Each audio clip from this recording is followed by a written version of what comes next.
we call home.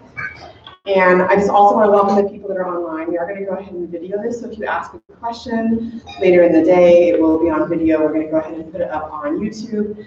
We've just found that people that live far away that are trying to understand scripts is a nice way for them to get a better sense of the program. So we're going to start with introductions. My name is Dietra Moulet. I'm the director of the Post-bac program here at Scripps. I've been working with the program for the last 10 years and been involved in higher education in my entire life. So it is absolutely my privilege to help build the class every year through reviewing applications, participating in interviews, and then my role is really to be that advisor to the students. So I work with students from the point of their application into the program through their matriculation into medical school on everything from writing their personal statements, making the decision whether to link or to go into the regular cycle, which we'll talk a little bit about later today. And so for about anywhere from 1 to 3 years, I have a pretty close connection with our students as they go through the process, and then look forward to really staying in touch with them on into their alumni years. It's fun to see their careers unfold and to see somebody that came into post-bac absolutely sure that they wanted to go into primary care and then falling in love with anesthesiology. And so it's really exciting to see everybody's career unfold and see where they land. So I'm going to let my colleagues introduce themselves and we'll get started. Hello there. My name is Ms. Rebecca, and I've been with the program for a few years now, working with Dietra. I'm not a stranger to Scripps. I worked in the registrar's office prior to that. So what I do is I've probably spoken via like phone or email to you, pretty much accept applications, get them moving along for committee review. Also, I teach yoga. I teach yoga to the post-bac students. We have about 18 with each cohort pretty much, and so kind of get together and teach twice, maybe once a week. Let's see, I'm a graduate from the University of Laverne, studio art major. So I also like to be creative and do kind of fun things as well. I have a family. We live in this area here. I have 3 children. I'm very active, so we might do things in the summer, such as like go to Benelli Park and do some kayaking and some paddleboarding, maybe some slack riding, some kind of stuff to like build that community. Kind of make that a nice environment, because it's, you know, it's a tough, rigorous 13 months. So we're here to support you. It's wonderful to work with Dietra, Marianne. They're like the fantastic bureau. They have tons of resources for you, and they're just so super helpful. So it's just a pleasure to be a part of this program.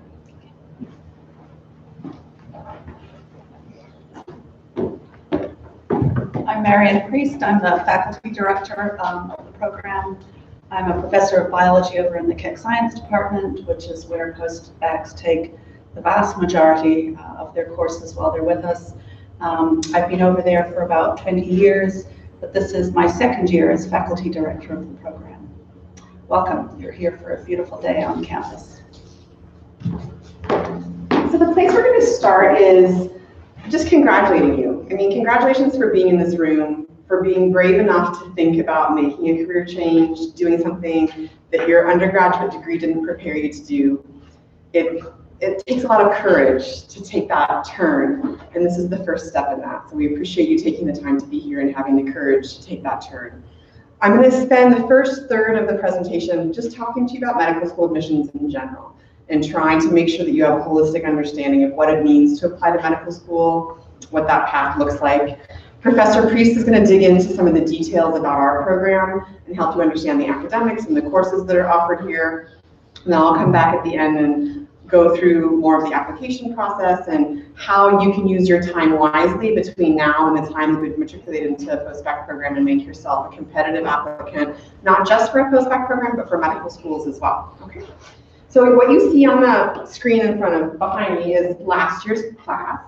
We do have a class of about 18 students every year. We very intentionally keep our post-bac program small. Our students take their courses in Keck Science integrated with the undergraduates. And that, for some people, sounds really uncomfortable in the beginning, the idea of being with an 18 or a 19-year-old to learn organic chemistry. I want you to talk to the students on the panel after the formal presentation about how it actually unfolds.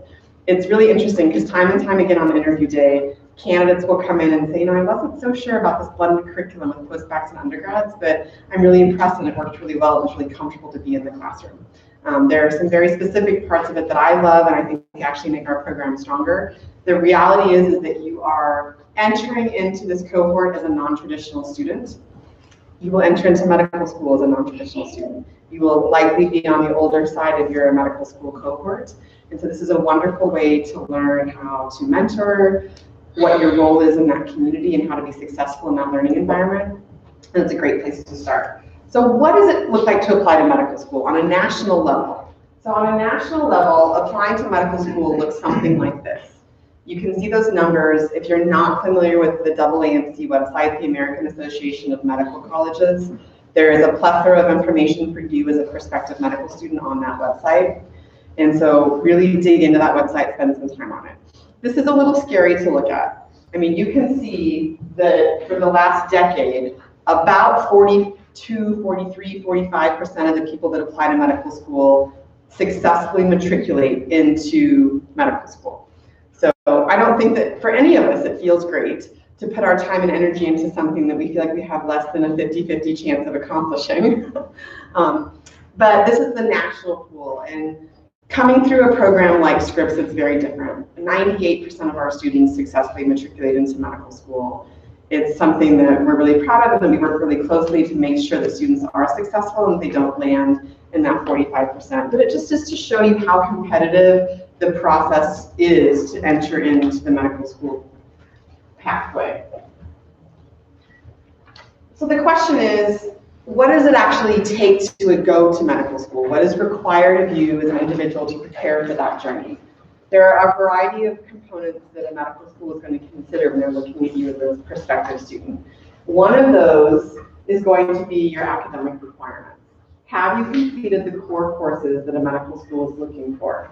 Now, this is changing every year. Some medical schools are moving more towards a process where they do not have a prescribed list of classes to apply. Other medical schools aren't moving in that direction. It just depends. But these are the primary courses that a medical school is going to be looking for in their applicants. And you'll see that especially those bottom 4 courses, they really are the core of the Scripps Post-bac program. Our goal is to provide you the foundation that is required to meet both the prerequisites for medical school and to create your academic foundation to be prepared for the MCAT. And providing you those 2 tools should give you the resources to move into a first-year medical class and successfully grasp the curriculum and begin that learning process in the medical school environment. But what you also will come to discover when you're looking at applying to medical school is you will hear this word, or you'll see this word a lot on websites, the idea of holistic review. Holistic review means that medical schools more and more are striving to look at a candidate holistically. So it's not just about your GPA, it's not just about your MCAT score, it's also about how you spent your time. And so they want to know that you have really thought carefully about this decision, that you're invested in the process of being an engaged physician, and that this is more than just a job for you, that it is a lifestyle and something that you're choosing that goes beyond just a job. And so one of the ways that they try to evaluate that is through your volunteer experiences. You'll see up here the high percentage of students that are volunteering prior to entering medical school. And there's a lot of reasons for that. I mean, we're looking to build a physician workforce that meets the needs of the very diverse, changing communities that we have here in the United States. And they are looking for medical school applicants that have exposure to those communities and that are invested in them. So it's one thing to say that I want to be a doctor and I got straight A's and a 523 on the MCAT. It's another thing to say I want to be a doctor and I have solid grades and a solid MCAT score, but I've spent a lot of time in the free clinic. And I've seen people from different environments, whether they were homeless, whether they were housing insecure, whatever that might be. And I've been down that path with them and I recognize the challenges that medicine is facing in serving those populations. Or I've been in a research lab and I've watched this process unfold and I understand the years that it takes to go from an idea to a new medication that could make a difference and how it would work into FDA approval. And I started out with this very simple question with this research team and I spent years developing this article to the point that it was ready for publication.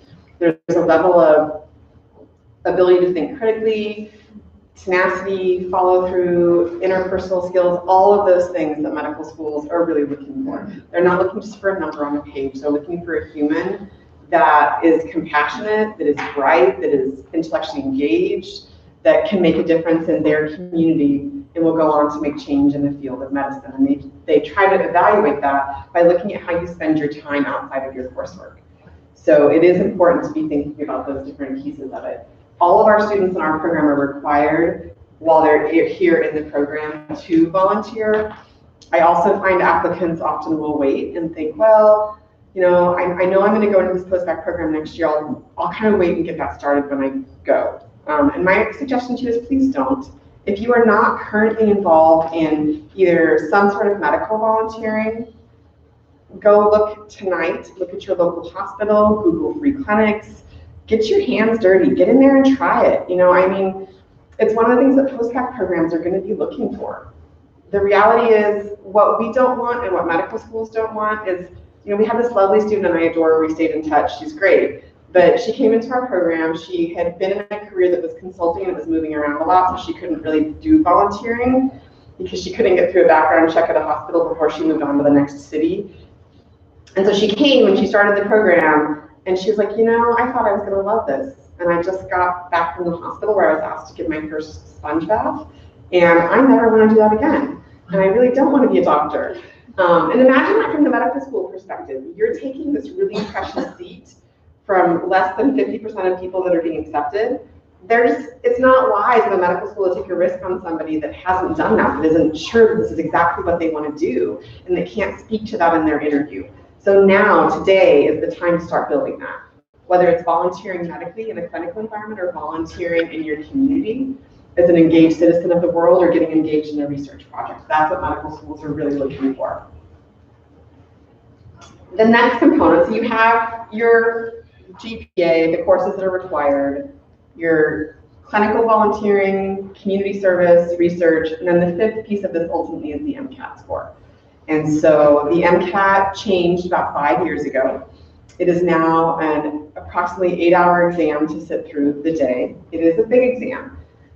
And the thing that we talk to our students about is you really need to make this decision through the lens of I'm very comfortable with standardized exams, or I'm going to choose a path in my own mind and how I think about this that allows me to be comfortable with standardized exams. Because medicine is a career based on standardized exams. The first thing we tell our students in orientation is the most important exam you're going to take in your life is not the MCAT. For the most part, they're all very important. Step one, in the end of your second year of medical school, is going to determine what options you have for specialties.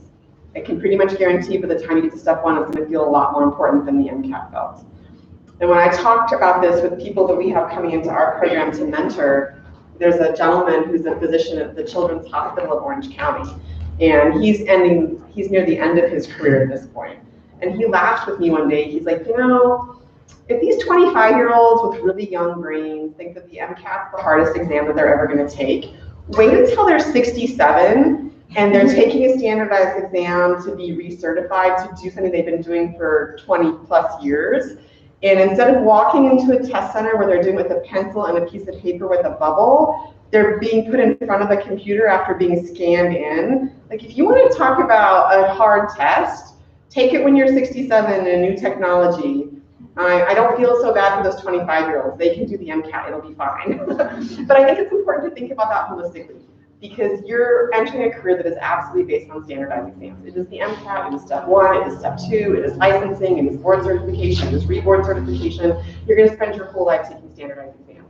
So you've got to make peace with that now, and put that into perspective as you make this decision. So my colleague, Professor Priest, is going to talk specifically about the post-bac program, and then I'll come back and visit with you in a few minutes.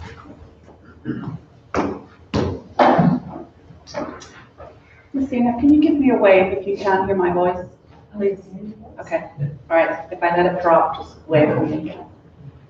I just want to tell you a little bit about the history of our post-bac program. This is a program that was conceived and developed by faculty and staff at the Keck Science Department and at Scripps College. And we just celebrated our 25th anniversary last year. This is a small and selective program, as Dietra mentioned. This is a major commitment on the part of the students who enroll in the program. It's a commitment of time and energy and resources. We want to make sure that you get into the medical, we want to make sure that we can do everything we can to get our students into the medical program of their choice. We don't want you wasting time, energy, resources.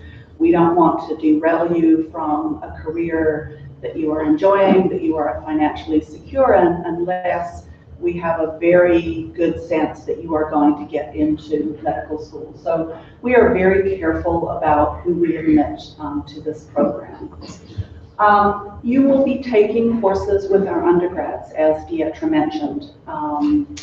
We do try to spread the post-bacs around between the classes for the majority of classes that they will take. And we do that intentionally. The post-bacs bring something to the undergraduate classroom that is unique. You have your bachelor's degree. You might have been working for 3 or 4 or 10 years. You've traveled. You've been in the military. You have worked in the medical environment. And so you are bringing something to our undergraduate classes that we really value, and we want to kind of spread the wealth. We want to expose as many of our undergraduates to the kind of experiences, life experiences that you have. So you will be taking basic science classes with the undergrads. These are not MCAT prep courses. These are basic science classes, and I'll go into details in a couple of minutes. Overall, the acceptance rate to medical school is about 98%, and that's a reflection of how careful we are about admitting to our students to our program, and also how hard our students work and the kind of support that they get.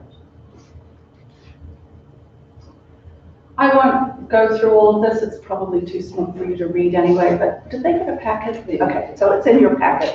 I will say that we do value teamwork, and I think that last word is community. It's a little hard to read from here. As I said, you'll be in the classroom with our undergrads. We want you to work with the undergrads. We want you to build community with them. We want you to contribute to their education. We want you to be open to having them contribute to your education. They will be your chemistry tutors, your physics tutors.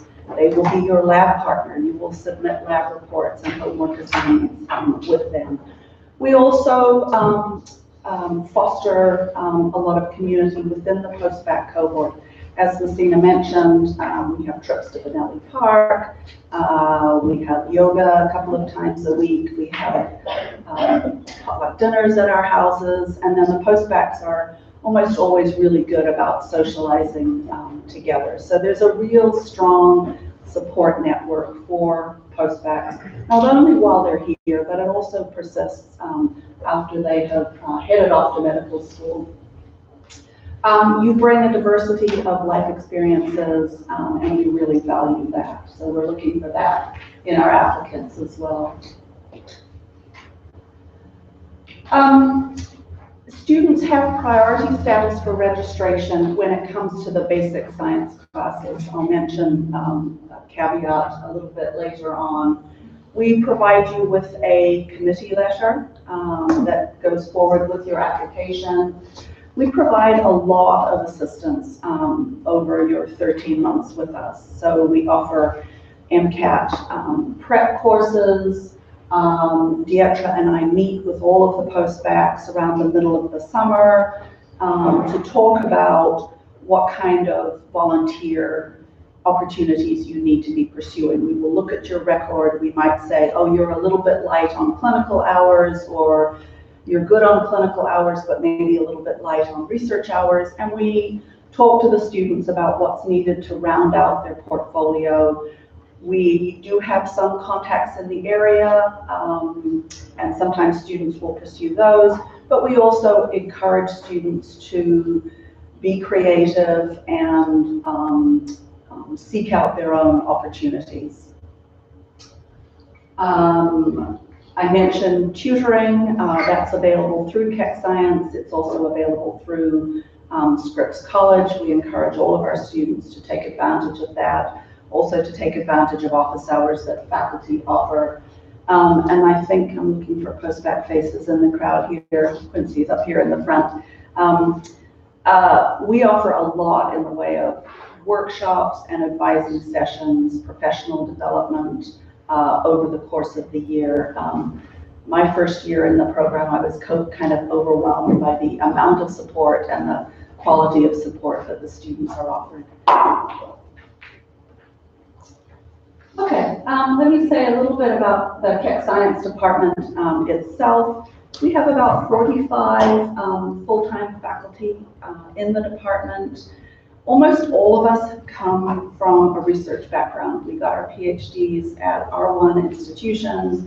We had postdoc experiences at big research institutions. We chose to come here because we want to work with undergrads, we want to work with post-bac. So you will not be in a class with 500 other students where the professor makes a guest appearance every now and again.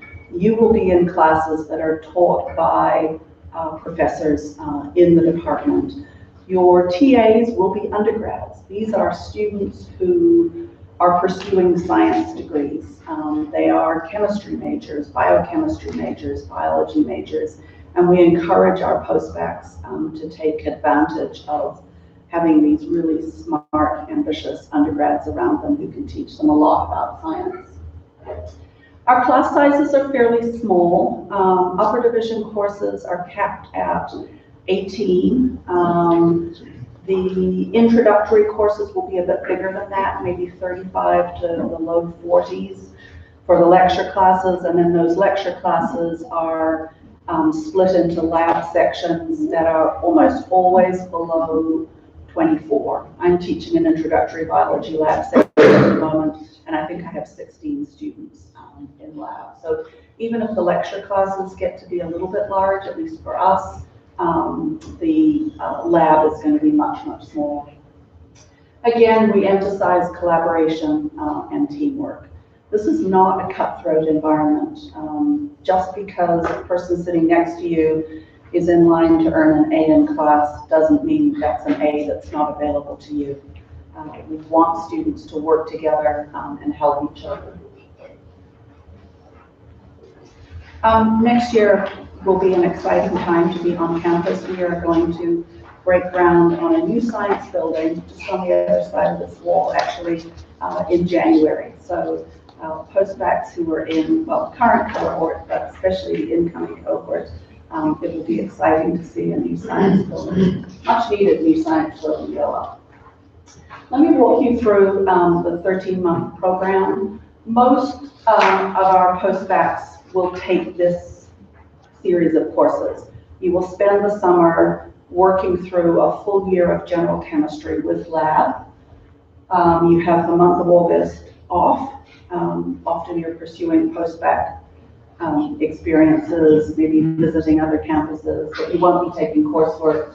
In the fall semester, most students take introductory biology. This is the genetics, cellular biology, molecular biology part of intro-bio with the lab. You'll also take the first semester of organic chemistry with lab and the first semester of physics with lab. In the spring, you will continue organic chemistry, you'll continue physics, and you will pick up biochemical physiology. That's an upper division course. This is something new. This will be well, we're trying it for the second time this coming year, this coming spring.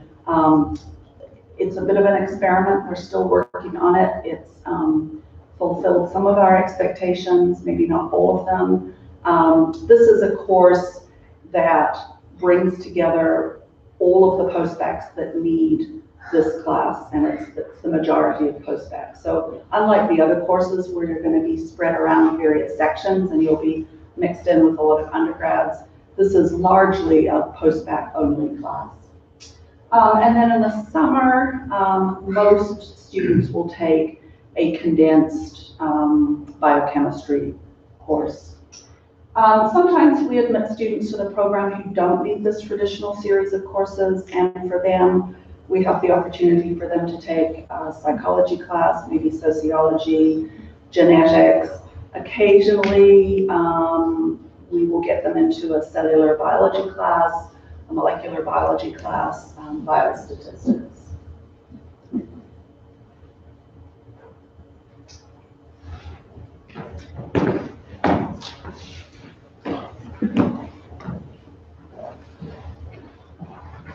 I'm going to watch that little aerial on the screen. I thank you so much, Professor Priest. The one thing I just really want to emphasize, and we talk about this at orientation, I'd like to go back a couple of slides, is just to really focus on the collaboration piece. The reality is that our foundation in the Scripps Post-bac program is to build a cohort that works together, they support one another. If a student understands a concept in physics that the person sitting next to them is struggling with, they stop and mentor them and tutor them and help them. You learn probably more from me explaining a concept to somebody else than you do from just understanding it on your own. And for me personally, my passion is that sending people off into the field of medicine, medicine is a team sport. When my most beloved person in the world is in that hospital bed, I want a doctor who's going to talk to the nurse, that's going to talk to the PA, that's going to talk to, whoever's working the night shift.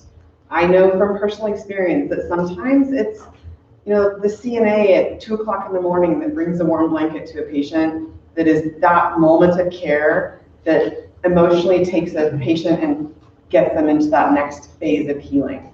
And we're striving to build physicians that go out into the workforce and work closely with that CNA, that know the name of the housekeeping staff on the floors that they're working, that understand that the only way to really heal a patient is to work together with the community to bring that patient to a point of health. And that we're not looking to build superheroes that are going off into medicine to be the best in their field and not work with anybody else. We're really looking to bring people into the field of medicine that learn here how to work together and to collaborate and to build community and to make each other stronger instead of just focusing on making themselves stronger. So that is something that I care very deeply about, and we talk about very openly as a program from the beginning of day one.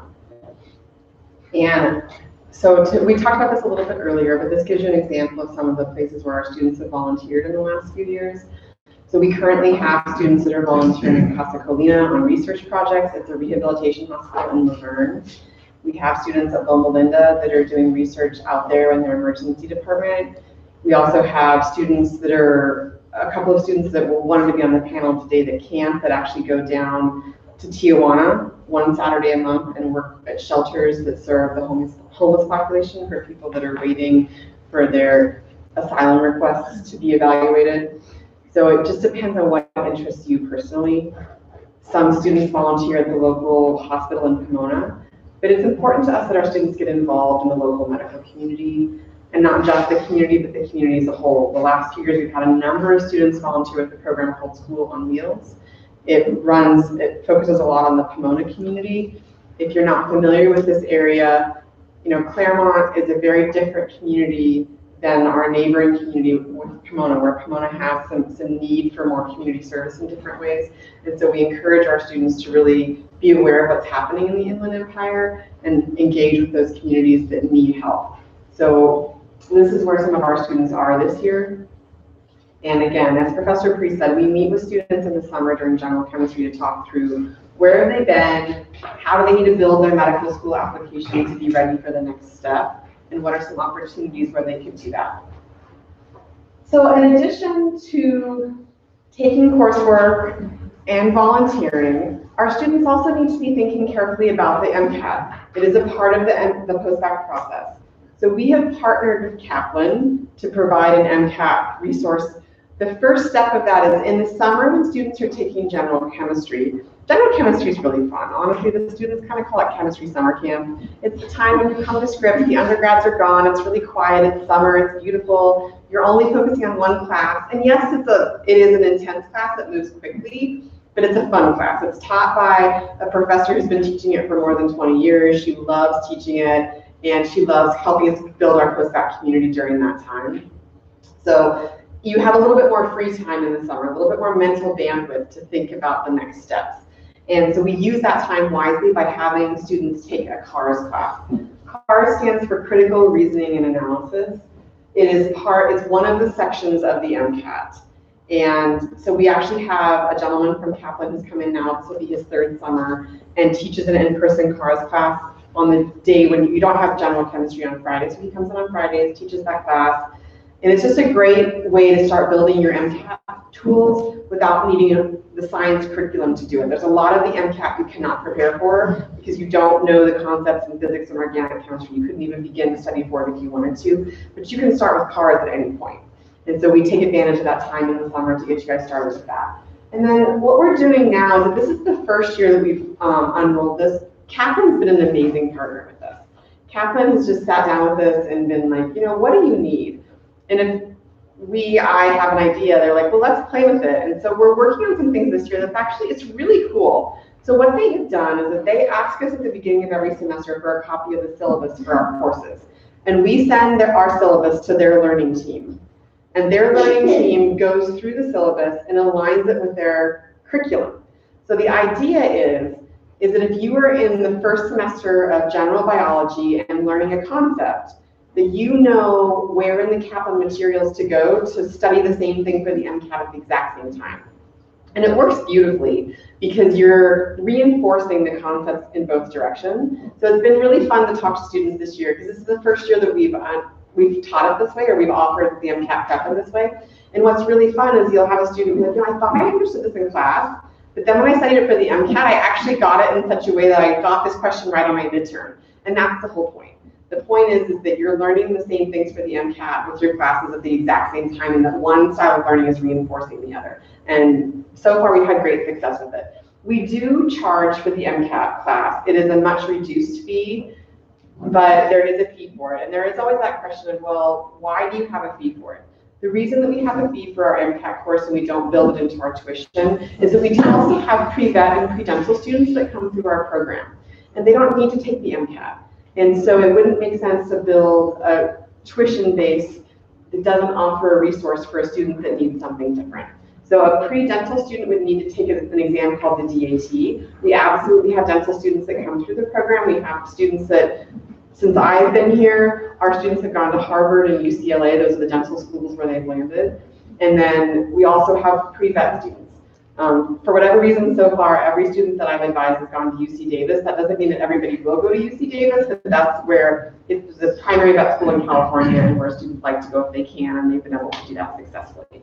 So that's been fun to watch them. But that's the reason we charge for the MCAT course, is that it's not also a DAT and a GRE course for those non-pre-med students. The other opportunity that we offer through the Scripps Post-bac program that we're really excited about is what we call a linkage. So for a traditional post-bac student, they would come into our program, take the post-bac curriculum.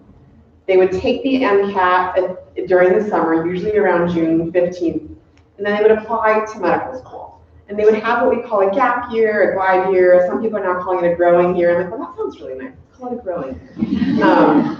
So they have a year where they're really going through the medical school application process. And that's a really intense process. It is exciting to see it unfold, but it is time consuming. It is not inexpensive, but it's a year when you finish biochemistry in about mid-July. So from mid-July till sometimes as late as mid-September, depending on the student, you're working on secondaries. So secondaries are the second round of applications. Your primary application to medical school is in place. A medical school will then look at your application and determine whether or not they want to hear more from you and if you're eligible for the next level of evaluation. And if you are, they will send you a set of secondary questions, very similar to what you might see for the post-bac program at Scripps. Like we have our traditional application and we have 3 questions embedded in there that are unique to Scripps. And the medical schools will do the same thing. So they might ask you a question of, UCSD has a question that's there every year, and it's a pretty cool question. They ask you to actually write your biography. And so it's different than your personal statement. You're supposed to write your biography and send it to UCSD. They may ask a question of, why do you want to attend school at whatever medical school is?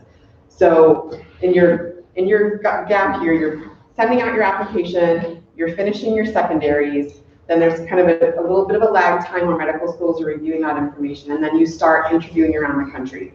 And so you're traveling quite a bit. You don't have a lot of flexibility in those dates. Usually a medical school will email you and say, congratulations, you've been accepted for an interview. You have these 3 dates to pick from, and you have to choose one of those dates. And so our students currently that were on that first slide, if they didn't link, they're in that regular application pool and they're out interviewing. We had, for whatever reason, it was kind of funny. Halloween was like the popular interview day. I think we had 5 students interviewing at different medical schools around the country on Halloween. So they were all joking, like, do I wear a costume? Do I wear a wear a suit is the answer, and we all know that. So it was fun to think about. But for students that don't choose to go into that process, we do have an option here known as linkages. There's a little more information in your package about the details of linkage. But the way a linkage unfolds is that when you first enter into the post-bac program in that summer, Professor Priest and I will start asking you, do you think you would like to link, or do you think that you'll go into the regular application process? To link means that anywhere from mid-October to early January, you're creating your application to only one of the medical schools on this list. You apply to just one. So that is why Professor Priest indicated that sometimes in August, students are working on post-bac opportunities. It's very common in the month of August for students to travel to one of these institutions and to do a visit day, or to 2 or 3, and decide from those visits, okay, I would like to apply to the University of Michigan or to George Washington or whatever it might be. So during your post-bac year, you create that application. Most of them are submitted in early January if they'd like to see the grades from your fall courses in Keck Science. Then the medical school will review that application. Having an application submitted does not guarantee an interview. More often than not, our students do get interviews, but it's not a guarantee. And then after the interview, the medical school may or may not provide you with a conditional acceptance. A conditional acceptance means that if you meet the GPA requirement, and in some cases the MCAT requirement for that contractual agreement between Scripps and that medical school, when you finish the Scripps curriculum, you will begin medical school at the end of that summer. So you finish biochemistry in mid-July, and then you start medical school anywhere from early August to early September at the medical schools that are listed on this board. We will have an additional linkage next year. I've had a verbal confirmation and email confirmation from a great school on the East Coast that's going to be joining this list. I'm not providing it now because the contract isn't signed, but we'll have one more option next year on this list as well. So we'll take questions a little bit later about linkage, but when you finish the post-bac program, you either go into the regular application process with the glide year where you travel across the country and explore multiple medical schools, or during your post-bac year, you pick one school, you apply to that one school, and if you're successful, you start medical school a couple of months after ending your post-bac program, okay? This is a list of over the last 5 years where our students have gone. We have students at every UC in California. We have students at other schools across the country. Our students are interviewing all over. It's exciting. It all just depends on what they bring. Medical schools are different. They're not all the same. Some of them have a research requirement. If you're really interested in community medicine and you don't want to be in research, that's not the right school for you. Other schools offer patient contact starting the first month of medical school. You know, Michigan's doing something very different now where they're condensing the first 2 years of in-class curriculum into 1 year. So you actually have 3 clinical years, but that first year is incredibly intense with the academics, allowing you then to move on into more clinical exposure. So not every medical school functions the same. They're all just a little bit different. And for that reason, people choose to go to different places. So now that you know a little bit more about our curriculum and the world of applying to medical school, what does it mean to apply to our post-bac program? So I'm going to help guide you through that just a little bit. What can you do now to be a strong applicant? This just gives you some basic information. You know, we always get the question of age. Our age range is quite broad. We have students that literally this year missed their undergraduate graduation to start general chemistry. That happens, pretty common, that 1 or 2 students are directly out of undergrad. And then students, they may be married, they may have mortgages, they may have families, anywhere from, you know, 26 to 41 and beyond is possible. Our average age you'll see is 26. So most students who graduated from college had 2 or 3 years of some sort of a career or life experience. But that's not everybody.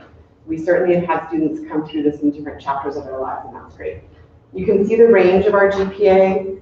So there is a range there, and then the range of our SAT scores and our ACT scores. So I think that one of the things that I would say to you that we get a question of a lot is, do I have to take the GRE? You do not have to take the GRE. What I would say to you is that if you're looking at the information on this board and your SAT or your ACT do not kind of fit into the range that you see there, it is in your best interest to stop and take the GRE before you apply to the program.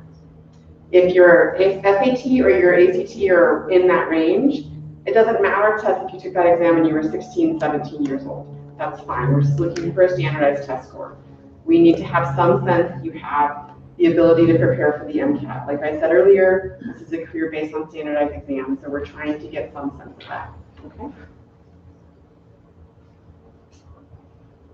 Students come to us from all over. Quincy's from Connecticut. I had a student last year that was from Claremont, so they come from all over the country.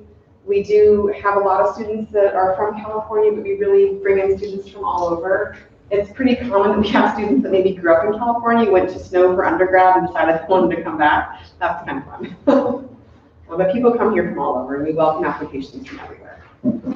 So this gives you just the exact nuts and bolts. The minimum GPA for us to consider your application is a 3.0. The admitted student one is a little bit higher, but it just depends on the overall package. We are looking for solid achievement on standardized test scores in that range that you saw earlier. A clear articulation of why a post-bac program, which will lead to your clear articulation of why medicine.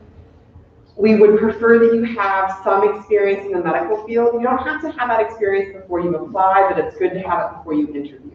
So if on your application you can say in the process of applying to volunteer at your local community hospital, whatever it might be, but you can speak to it by the time you get to your interview, that would be great. And a non-science background. We do always get the question of, well, I was a science major, but I did that 10 years ago.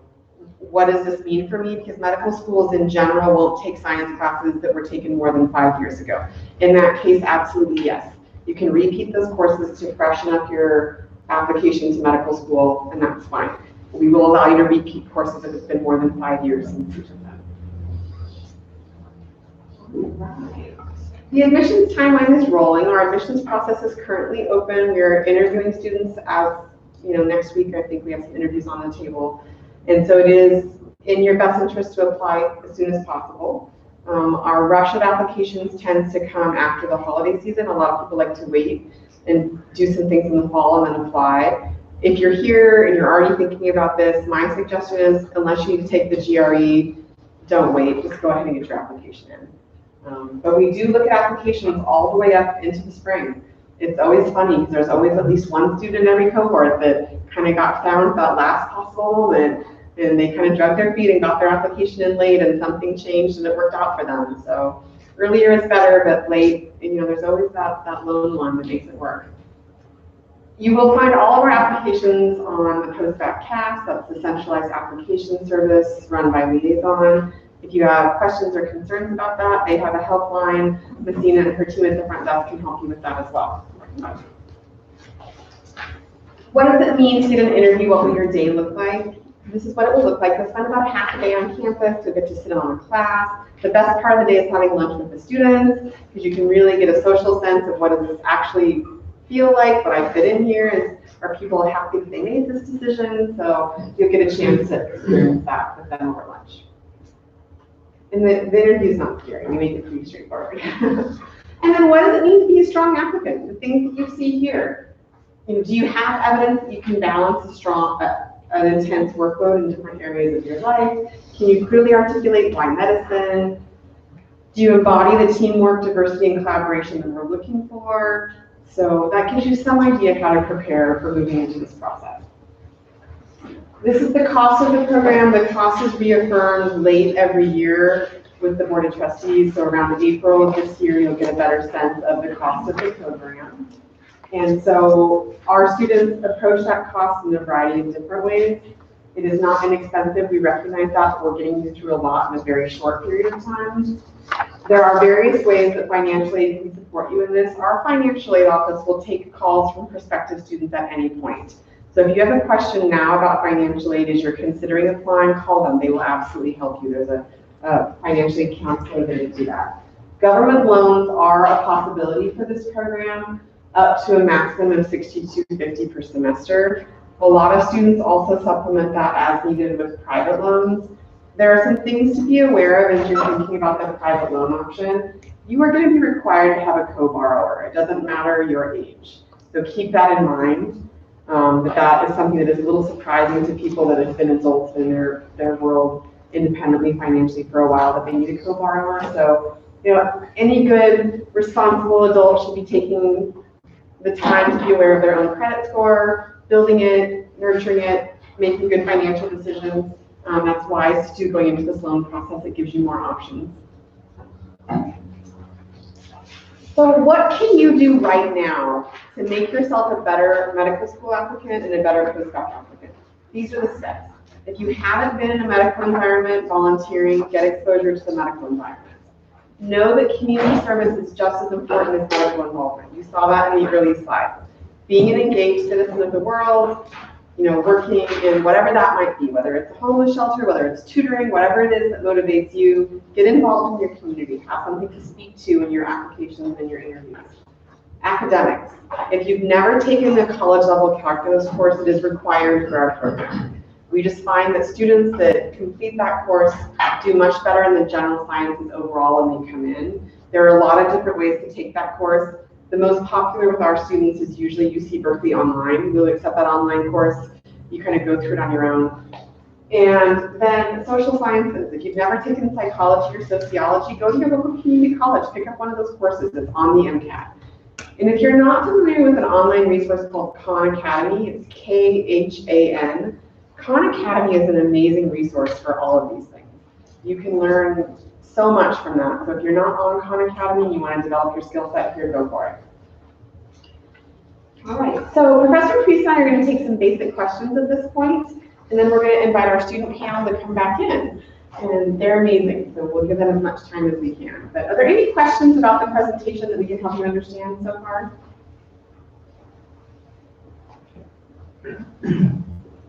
All right, yeah, go for it. What typical MCAT scores do your post-bac students? That's a great question. What kind of typical MCAT scores do our post-bac students receive? That's a really good question.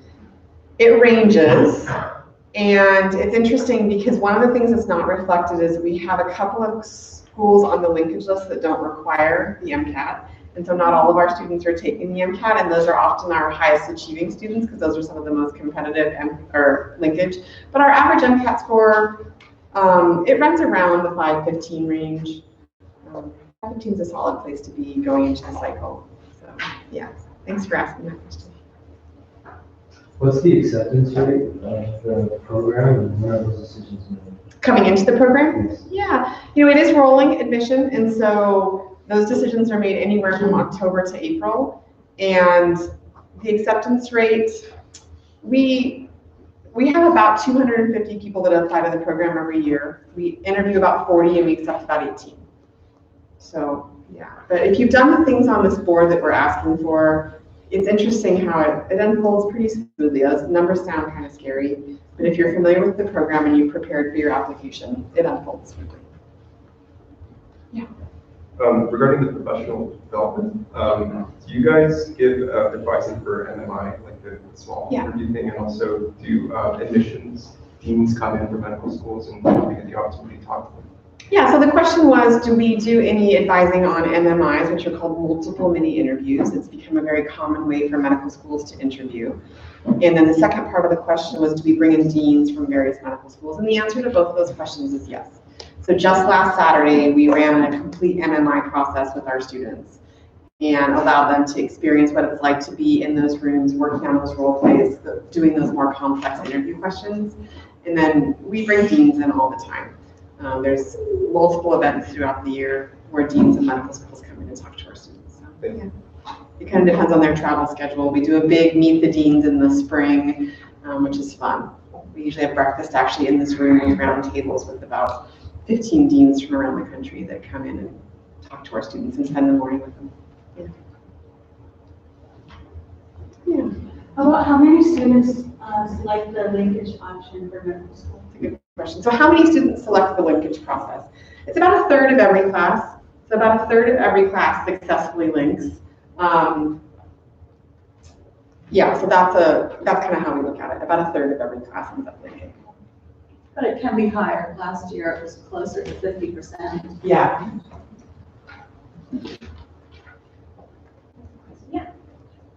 So if an applicant in their undergraduate studies took, one or more of those classes that's on your, curriculum, they take those classes again, or how does that work? Yeah. It depends how long ago it was. If it was 5 years or more ago, then they would almost certainly take them again. It is a career changer program. It's not a grade and housing program. So we don't accept students who graduated last year with a biology degree but have a GPA that's so low that they are likely to get traction in medical school. These are students who come in with degrees other than biology and chemistry. Yes. Sorry, another question. On the post-bac casting, the application thing, there's a little slot where you can upload your high school transcripts. Is that something that's considered at all? Yeah, it's a question of the post-bac CAS accepts high school transcripts. There are some high schools that will put the standardized test score on the transcript, so it saves the student having to send it in through the SAT or ACT process. So we will accept standardized test scores on an official high school transcript. So that's really why it's there, at least for our program. Other schools might look at it differently, but that's how we use it. I saw one more question. Was there another question? Yes. For the volunteer hours, how far back can you go? Like, for example, if I've done volunteer hours in a medical setting 10 years ago, would you guys accept that, or? It depends. So the question is, how far back do we go looking at volunteer hours? I mean, we recognize that for many career changer students, they considered medicine in high school or early years of college. They went in a different direction and now they're coming back to it. It is preferable to have something more current, and especially when you think about it through the lens of a medical school application, they're going to be looking for 300 hours by the time you apply to medical school, and they're going to want that to be current. So we will look at a post-bac application when it's not current, but it's still something you want to be building now to get ready for your medical school applications. So I just want to take a minute because this is fun for me, so humor me for a moment if you don't mind. So you can see on this list that the young woman in the front row in the light blue shirt, she matriculated to the University of Pittsburgh. The young woman on the far left in a cream sweater, she matriculated to Western University, and these are linkage students from last year. In the second row, the gentleman on the far left-hand side, and the light blue button down, he's at the University of Michigan. And then, this is just a fun fact, the gentleman next to him actually just got into UCLA with the Geffen Scholarship, and we just got to celebrate with him last week, so that was really cool. And then next to him is the woman in the red glasses. She's also linking at the University of Michigan. And let's see here, in the next row behind, the third row back with the longer brown hair on the right, that's Badir. He's at Hofstra University. And Chloe in the middle with the glasses and the red hair, she's at the University of Pittsburgh. So 3 of those students that I just mentioned were actually on the student panel in this room this time last year, and they're now in medical school at various schools across the country.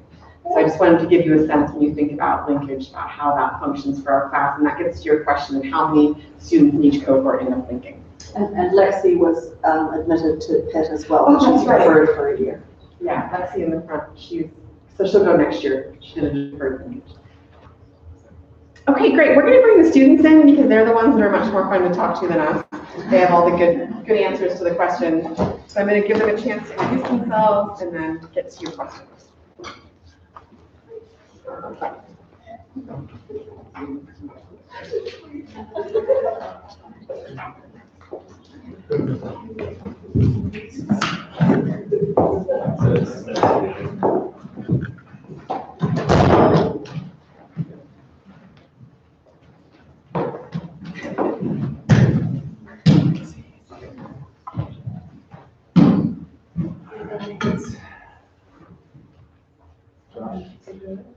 Hey everybody, welcome.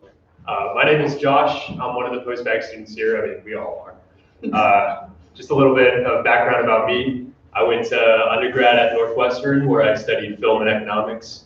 I worked for a few years in the entertainment industry, worked for a year at a startup, and now I'm here.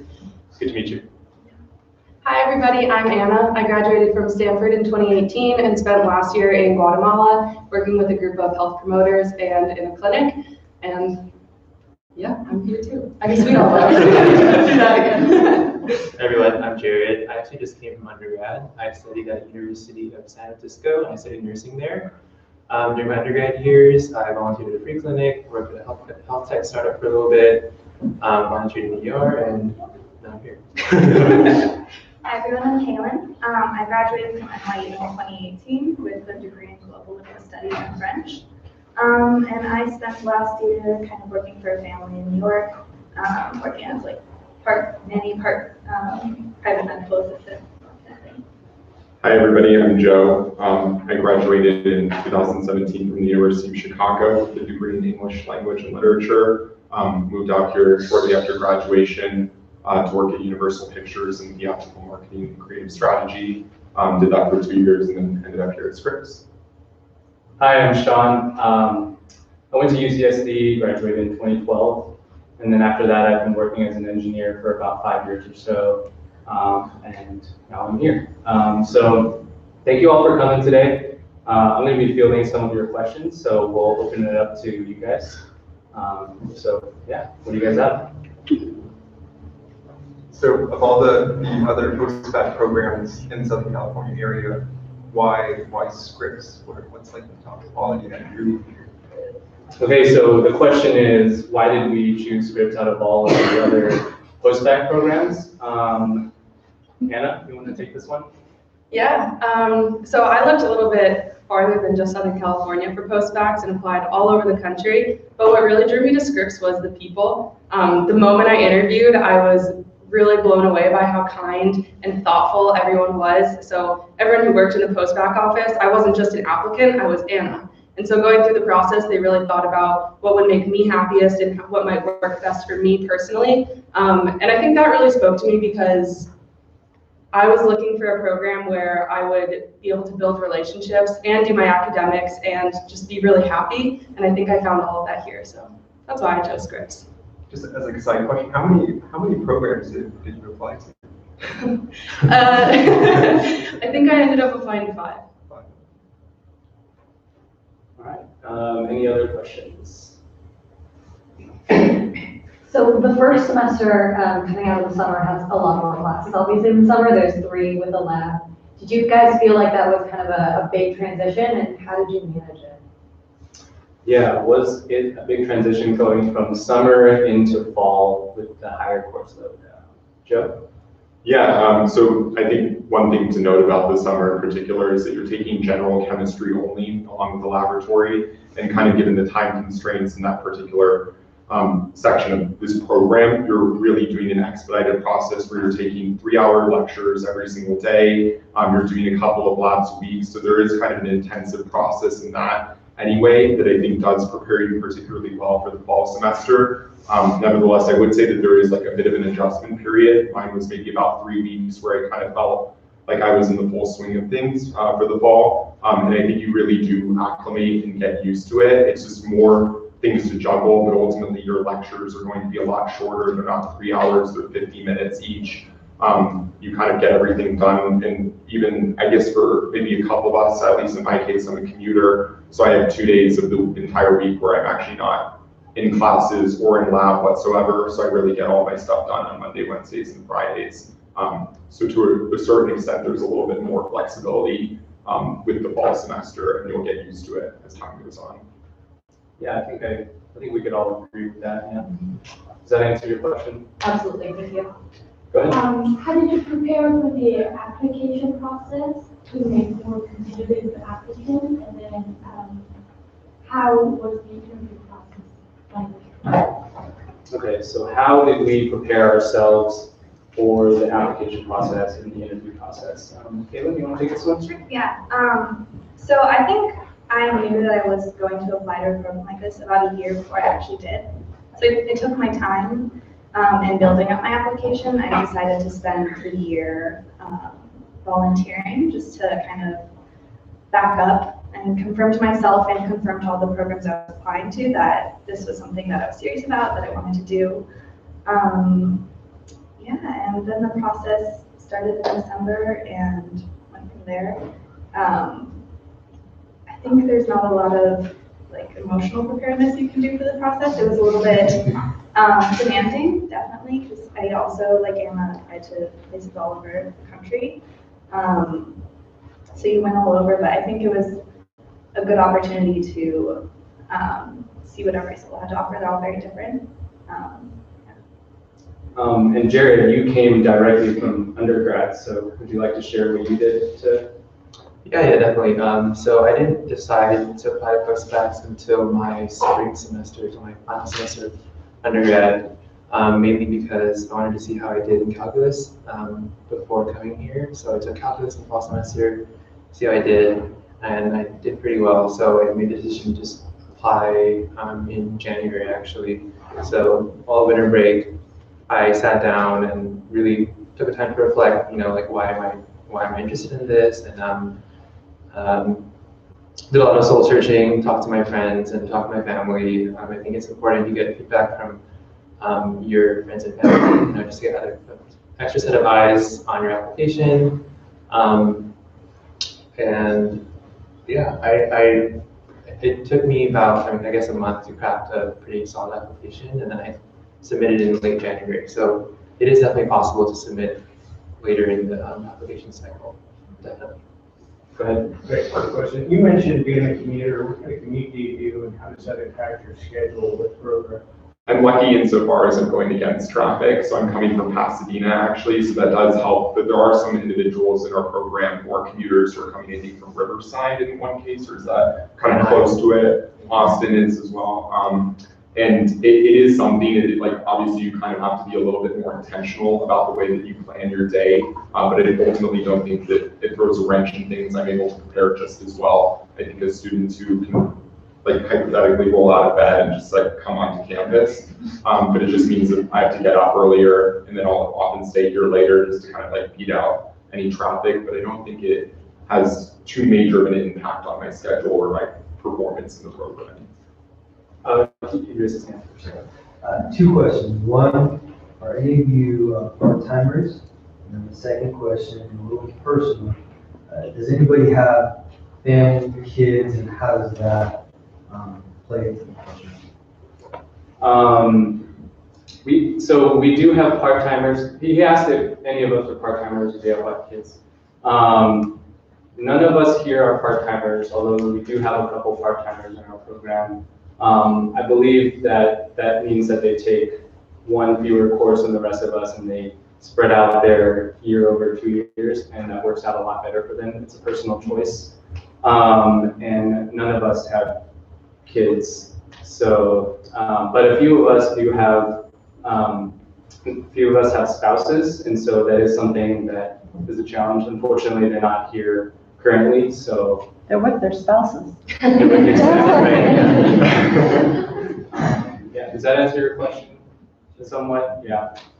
Dr. Priest, could you have something else? Thank you. I just wanted to respond to your question about commuting. So I meet with the students towards the end of the summer to work on their schedule for the full semester. And one of the things I take into account is, are you juggling another job? What kind of research opportunities do you have?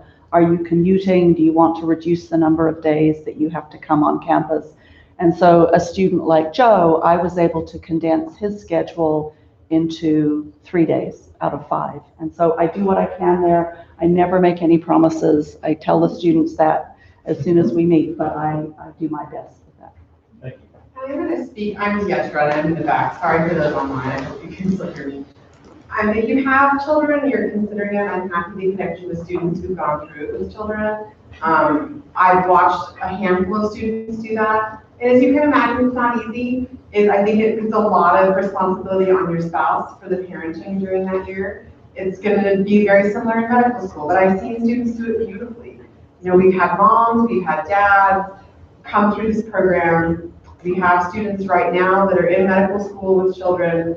So there is more of an opportunity to do that than there has been historically, but it is also with the understanding that if you've got a big midterm on a day, your spouse is gonna need to step up if the kids get sick, you know? I've got young children myself, and you see it unfold. It's a partnership, it's just one more thing, but it's doable.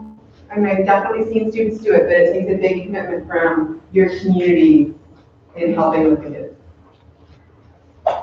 Thanks. Do we have any other questions? I think I saw your hand. Is any one of you applying for linkage? And if yes, when do you, what's your MCAT timeline? How do you prepare for it? So she's asking if any of us are applying for linkage, and that's a perfect question for Josh. Hey, so I'm trying to link to Hofstra, and the deadline, I think, to have my letters of rec is December 3rd, and I think the application has to be done by January 1st. I did a lot of work in that month that we have between Gen Chem and the start of fall semester. So that's a perfect time to get a lot of stuff done on your personal statement, requesting letters, your 15 things. As far as MCAT, for Hofstra specifically, we don't need to actually take it at all if we've gotten a certain score on the SAT or on the ACT. But I still prepared over the summer. We have this partnership with Kaplan where we take courses with them, like alongside our classes. So I've done some of that this past summer with the reading section of the MCAT. I haven't done enough prep, probably to Deidre's dismay, with like the organic chemistry and bio and physics portion yet. But I do plan on studying some in December, even if I do get in and don't have to take the MCAT. It'll be nice to have that in my back pocket. So it depends where you want to link, what your MCAT studying schedule is going to be. Can I do a follow-up? So I realize some of the classes you'll need to prepare for MCAT, you'll have to take it later in the school year. So how do you prepare yourself? What resources do you have to prepare for those parts of the test that you don't necessarily have the course? I'm going to speak up. So I think the question that you're asking is, how do you prepare for the MCAT when you might have to take it in April for a linkage when you're still in courses? So it's a very fair question. One of the things to keep in mind with our linkage institutions that do require the MCAT early is that typically their benchmark for your MCAT score is significantly lower than their average score for their regular cycle. Take, for example, Hofstra. If you don't meet the SAT requirement and you're required to take the MCAT, they require a 510 for linkage. Their average score in the regular cycle is closer to a 517. So they adjust the expectation knowing that you haven't completed your coursework. When you start digging into the MCAT, what you'll find is the way that the prep materials are set up, once you have that foundation through the fall and most of your spring classes, you can figure out the curriculum and the MCAT from there. It may require a little bit of self-study, but it is absolutely possible to go through the Kaplan resources and pick up those extra pieces that you're not going to be exposed to until a little bit later. Our students do it every year. I'm not saying that it's easy. I think it's really challenging to apply to the University of Michigan for linkage and take that MCAT and meet their expectations. Honestly, we don't see those students very much in the spring because they're doing their courses and they're really, really focused on their MCAT preparation.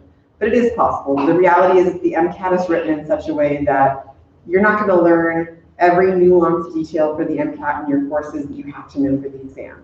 There's an element of critical thinking that's required if you take your foundation and then you move it into the specific MCAT question and how it's designed. And that's true for all students, whether they're doing it for linkage or in a general application cycle. But those tools are there for MCAT prep that will allow you to make that jump. This is a question for those of you who applied to multiple schools. How did you manage basically making your selection, knowing that the admission cycles are offset? For example, if this is a rolling schedule and another school you're applying to is rolling later into the spring, how did you make your choices?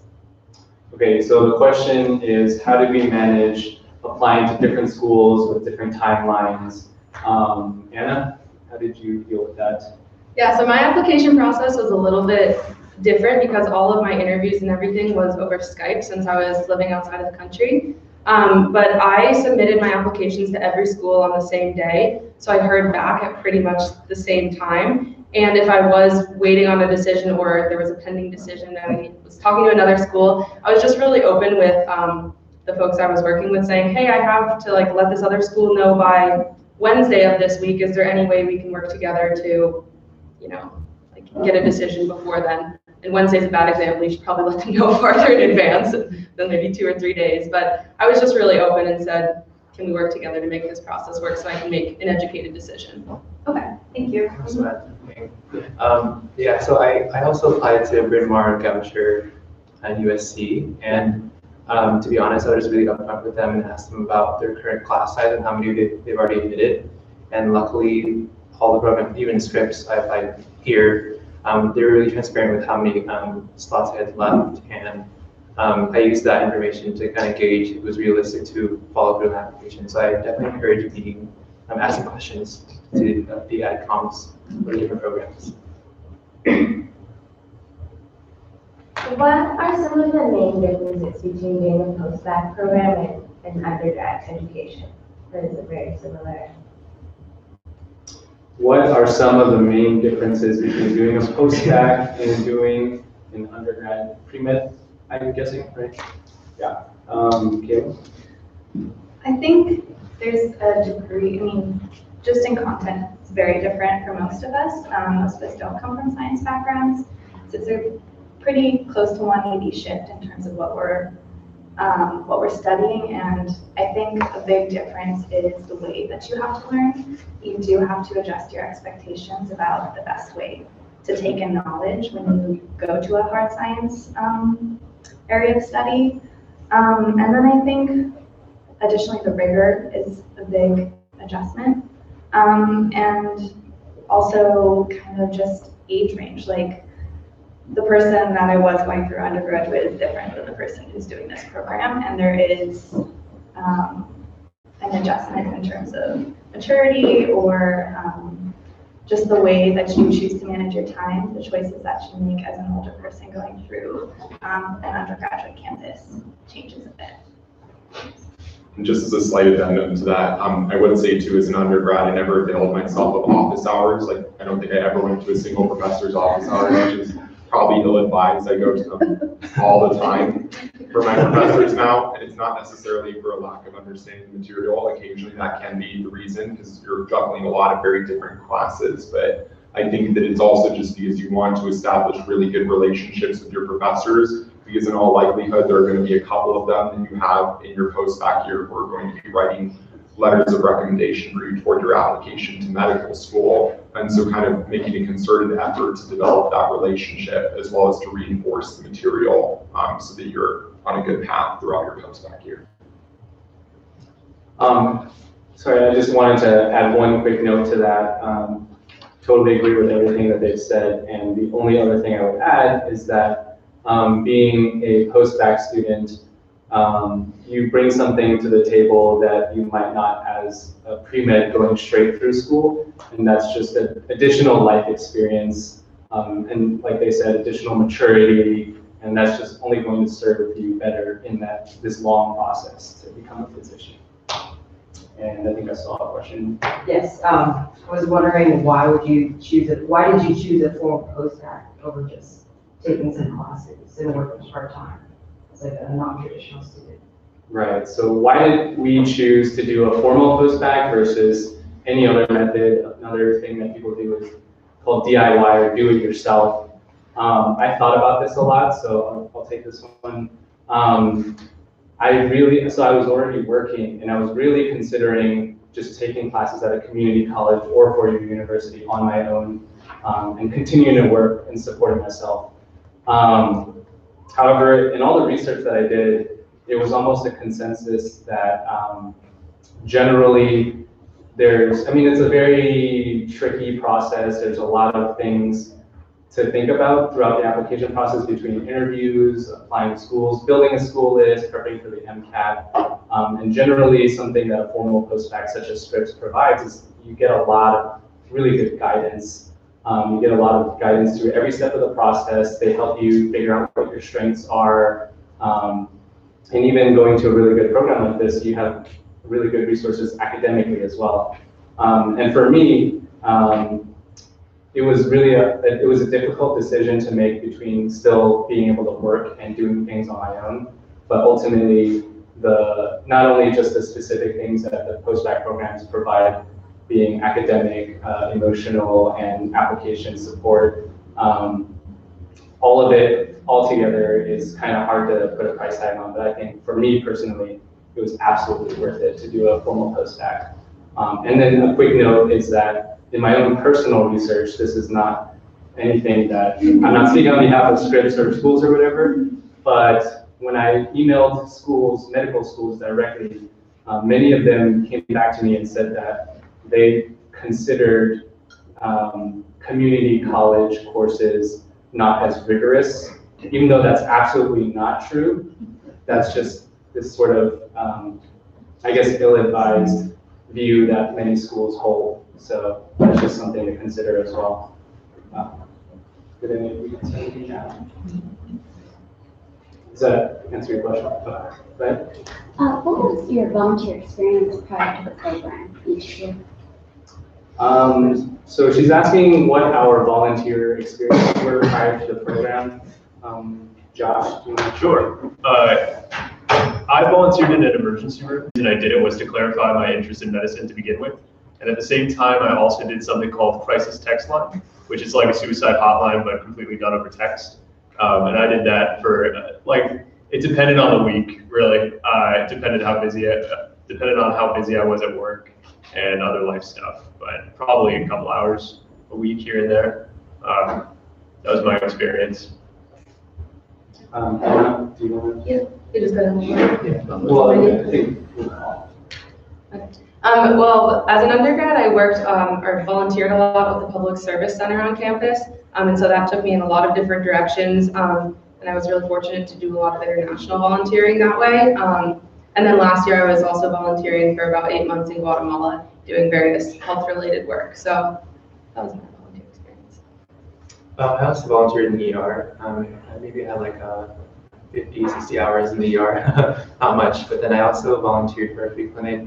I'm from the Bay Area, so I did most of my volunteering in like San Francisco area. So there I volunteered at a free clinic that serves like underserved minorities in like the poorest districts of SF. So I did that. I have did like maybe 600 hours of that across 3 years. I'm still volunteering there. Luckily, they only host a clinic once a month. So once a month I travel up north, and Dr. Breeze graciously gave me a schedule that most of that volunteering. So I volunteered in an ambulatory surgery center at a hospital and in their post-op care unit. And I did about 4 hours a week for maybe a year and a half. I didn't actually do any volunteering in the 2 years while I was in my career, just because I had a very erratic schedule and it was very difficult to find that time. But I'd done some stuff prior to undergrad, which actually informed my eventual switch, working in the ER at the affiliated hospital for my undergraduate college. Some things that were sort of medicine adjacent, like working on a social media initiative for a public health group that was located in the surgery department. So even things that are, I think, slightly related to medicine or have some connection can be relevant. And I've just kind of bounced around between a lot of different organizations that do tutoring and mentoring for children in underserved communities. And then in the last 3 years or so, I became an LAPD Reserve Police Officer. So that was the bulk of my volunteering leading up to this decision. Hi, good morning. I was wondering what your typical schedule might look like on a week, and how do you find balancing personal life with fun? So what is our typical schedule like, and how do we balance personal life? Kaylin. Okay, yeah, so I have all of my classes back to back to back on Monday, Wednesday, Friday mornings. which works best for me because I know that if I'm forced to get up early in the morning, I can have a more productive day. And then I have lab in the afternoons on Monday, Wednesday every other week, and then Thursday afternoons as well.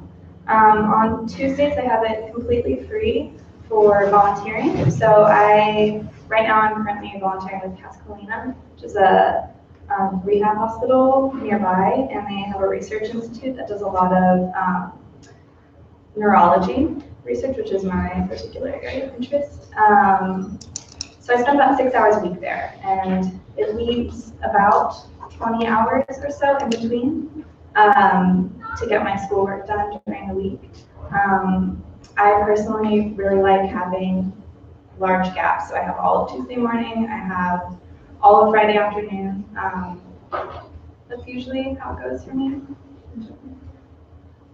Joe, did you want to share your experience as a commuter? Yeah, so as I mentioned, I also have a Monday, Wednesday, Friday schedule, and that also includes my labs. So sometimes people will have lectures on Monday, Wednesday, Friday, but then they'll have a lab on one of those off days. So I just, kind of compartmentalize everything to those 3 days. I'm also back to back, so basically 9 to about noon is when I have all of my lectures. And then sometimes I'll have an evening lab, so physics on Mondays I don't have until 6:30, so I just hang around here, and that's usually one of the less time-consuming labs, so I'm out by like 8:30 and drive back. But then on other days, like you'll have lab and everything, and so I'm here usually until like the late afternoon. But in terms of like answering the balance portion of it, I found that for the first few weeks, as I kind of mentioned, there was a period of acclimation. But once you really do feel that you have a hold on things, you can kind of take a day off. Like I have now made a real effort to try to take like Saturdays off, just like an entire day of the week, just as kind of a mental health break, and just sort of like to enjoy things that are not related to this laser focus on like a future career. And I think that's really good. And it is definitely possible to maintain friendships, relationships with people from prior to entering the post-bac. You just have to be careful with your time and prioritize, essentially. I'm gonna ask Josh if I want to. Sure, yeah. Yeah, that's totally fine. So who has a question? There you go. Okay, I wanted to talk to you. So my schedule is Monday, Wednesday, Friday, I have OChem and physics, and then Tuesday and Thursday I have bio. Monday, Tuesday, Wednesday I have lab. That might be too many details, but in the general, I live with my girlfriend, so it's important to me that I spend a decent amount of time with her. So I try to do all my work on campus, or most of my work on campus, and I'll stay here till like, probably on average, if I'm being honest with myself, like 6 or 7 p.m. Get my work done and then go home, eat dinner with her, spend some time watching TV or a movie sometimes, just having that time to relax. And Joe said you can definitely keep old friendships and you can make new ones. Like the other day, a bunch of us went out bowling the day before Halloween. It was super fun. We were all kind of celebrating. We had just a lot of us had just taken some exam. And so it was good to blow off a little bit of steam by just bowling. I play Dungeons and Dragons with Sean here, maybe like once every 3 weeks or once every month. So it's definitely possible to still have fun and have a good time while you're taking all these difficult classes. Would you guys recommend having a part-time job while doing the program? Would we recommend having a part-time job while in the program? I think officially it's generally not recommended, but I think you know yourself best and what you can manage. There's a lot of opportunities to do additional work, not like a full-on part-time job, but there's opportunities to work in the office on campus or tutoring or other things like that, but those won't really reach the level of a full-time job. If you're a full-time student, it is a very heavy course load and workload, and you do want to do well, so you want to spend a lot of time outside of your classes and everything, preparing, keeping up with everything. But again, you know yourself best, and I'm sure it's been done before. Pietra? Yeah, I think that if a student's doing the program full-time, generally they don't work, but those that do work have found a way to find a paying job that also builds their medical school application. So I've had students that were already scribing in the Southern California community that just continue to scribe during their post-bac year, and that's fantastic. It brings so much to the program. I have a student that he ended up working at a nursing home, and it wasn't in any licensed capacity, but it was a way for him to be in a community that developed his medical school application while also making some money. It's easier to work, and those students really, it's kind of a 10-hour week maximum, 10 to 12 hours a week. They do, like we have a lot of nurses this year in this particular program, so they'll take a shift a week. And so they'll work a 12-hour shift on Saturday, but do the rest of their post-bac program around that. And then they're not volunteering in the volunteer site in addition to that. So scribing, nursing, certified nursing assistant, as long as you have a schedule that can work with you, that's probably the most realistic way. We do on occasion have students who'll take like a small part-time job. Maybe they'll work in an office on campus for 5 or 6 hours a week. They'll work at the Turing Field House, which is kind of the workout facility here on campus. If a student does the program part-time, they are expected to be doing something outside of their courses about 20 hours a week. So that's a more realistic way to have a substantial 20-hour-a-week position. But it has to be something flexible around classes, because our classes do happen during the day. We don't have an evening and weekend option.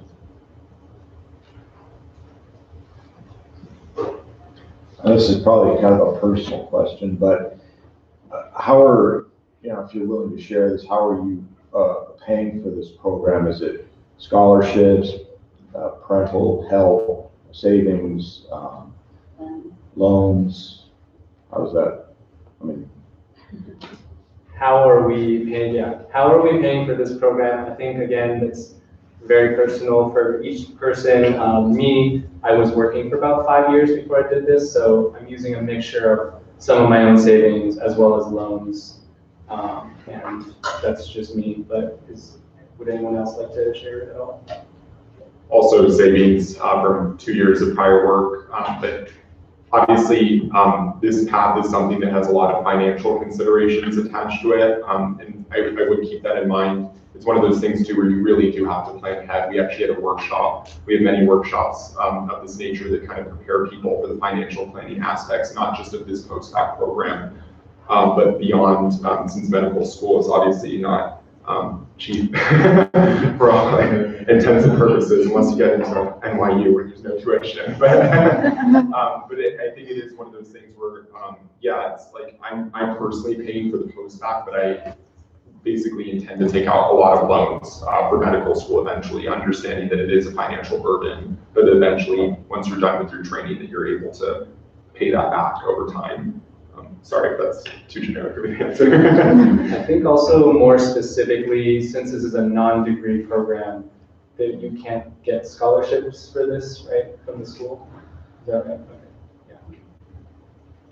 Although as a slight addition to that, there was I think an essay contest that was hosted by the portal that manages the application cycle, and so there are opportunities here or there. There is, I'm pretty sure, an office just solely devoted to scholarships here that can direct you to good resources and things for which you would be eligible that are not necessarily linked just to post-bac programs, but to just students in general. Time permitting, I think it's always encouraged to go for those opportunities and just put yourself out there, because you never know if you're gonna get a scholarship or something.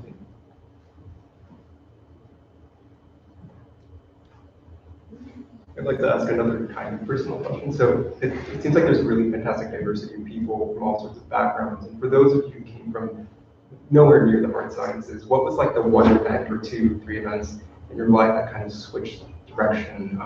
And when that switch happens, you have misgivings in that process. And who helped you sort of make a final decision in all of this? So the question is, for those that are coming from non-science backgrounds, what sort of experiences kind of led you to make the switch, and if there are any issues, misgivings about this switch, and if you had any advisors or help to make that change? Josh? Sure. For me, it was very personal. I had some friends and people I really cared about who were going through some mental health crises that were very related to their biology. So my goal in the long term is to be a psychiatrist. But at the time that all of that was happening, I wanted to be a comedy screenwriter. So pretty different. But I kind of got that thought in my head from all these experiences with all these people I cared about. And I decided to explore that, and I did so rigorously. I contacted Northwestern's Alumni Association and connected with some people who had gone to medical school and were like residents in psychiatry or just going into medical school in other capacities. And I spoke with them, got their advice, and I also read like half a biology textbook to see if science was interesting, and it was, which is nice. It's weird to have like one PDF of a biology textbook on one side of your computer and like a screenplay that you have to analyze for your boss on the other side. And then I also volunteered, and volunteering was very helpful in deciding if this is what I wanted to do.